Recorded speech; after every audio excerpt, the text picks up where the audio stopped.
縁が立って縁が消えて終わる。花が咲いて花が落ちて塵に帰る。これが線香花火の最高の描写です。皆さんこんにちは。私はふーちゃんです。今回お話しするのは相変わらず私たち寺のお嬢様リンヤです。リンヤ母創生者。父春信が一人で育てたんです。春信は前の執行官だった。リンヤの生活はもちろん食べたり飲んだりして困らない。でも父は小さい頃からエリート教育をしていました。こんな環境で育ってきたリンヤ。他人をはるかに超える能力を持っている。でもまだ父の認可は得られません。リンヤの体はあまり良くない。それは母に遺伝したので、春信はリンヤに悪魔の訓練をした。しかし成果は理想的ではありません。逆に事故でリンヤが怪我をした。静かに療養する必要があります。彼女がどこに行ったのか、誰も知らない。春信が死んだ後、リンヤは修行から帰ってきた。腕はもうすごい。異能で強力なアビスを撃退することもできます。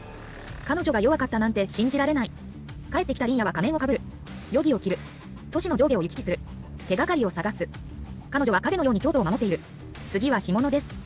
リンヤの異能はどこから来たのか。最も可能なのは療養の期間です。それでその間に何があったの？リンヤの武器は線香花火をコンセプトとしている。線香花火が瞬く間にウェラになった。夜だけ解放されています。瞬間の放火。リンヤの命のように。もちろんです。これは武器の設定だ。しかし面白いことに、リンヤの PV にも線香花火が現れた。線香花火の果てに立っているのはレベです。リンヤを知るために、まず一つ明らかにしなければなりません。レビーは一体誰なの？リンヤはずっと言ってた。レベは個人の娘です。この個人が駅長です。でも私はおかしい。もし二人が窮地なら、彼らの年齢は同じでなければならない。レベは本当に人間の意味での娘なのでしょうか。もしそうなら、リンヤではないか。結婚する年齢になったはずです。だから個人の娘は言い訳だと思っていました。レベは実験体だ。しかし公式の現在のストーリーは別の可能性を与えています。駅長は本当にレベの母親です。彼女が悪魔との取引はレベを救うことだ。レベ中黒へと中黒アビスの力が生き残った。しかし駅長は約束を果たされてアビスを合体させました。レイベルをリンヤに託すしかない。リンヤが恐れているのはレベだ。真実を知った。彼女は駅長が死ぬのを止めなかったと責めるだろう。だからリンヤはずっと自分を責めていた。彼女もレイベが自分の母親と自分の身の上を知ってから、アビスの方の陣営を選んで、明らかにアビスはレベを大切にしています。その理由はレイベがアビスと人間の結合体だったからかもしれません。人工結晶極から結晶極同士が融合できることを知ることができます。それがスパーカーが結晶極を吸収できる理由です。ではリンヤが静養している場所がわかります。聞くもののプロジェクトラボです。しかしリンヤは結晶極とは融合していない。結晶極の力の影響を受けています。領域を持っている。服は災いである。まだ何とも言えない。公式のリンヤへの設定は鈍化領域。先行花はまだ消化で過ぎ去りやすい。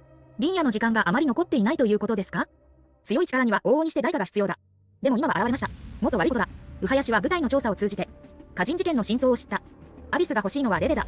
当時のウエハは駅長の意思を伝えていました。しかしアビスがレーベに友好的なのか敵対しているのかという疑問も出てきました。レーベを捕まえて帰ろうとしてるんだ。それとも彼女を殺すのか？